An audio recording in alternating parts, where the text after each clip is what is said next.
అతడు విజయానికి పావుటాతడు ఆవేశము విల్లంబతడు ఆలోచన శిఖరంబతడు తల వంచని యోధుడు అతడు అభయానికి బాసటాతడు జనహితమే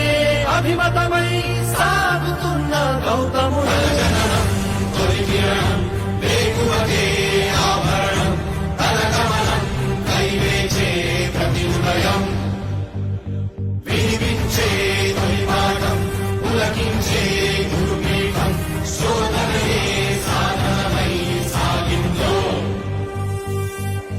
కని విని ఎరుగని పంథా జయ జయలే జగమంతా వెనుదిరుగని అడుగంటే తనదే వికసించిన స్వప్నాలే తన సంకల్పాలంట కవచం లేని కన్నుందో కడలిని కదిపిన రాముండో గంగను మోసే ఈశుండో సంగ్రామంలో భీష్ముండో సేద్యంలో బలరాముండో కొండను ఢీకొన భీముండో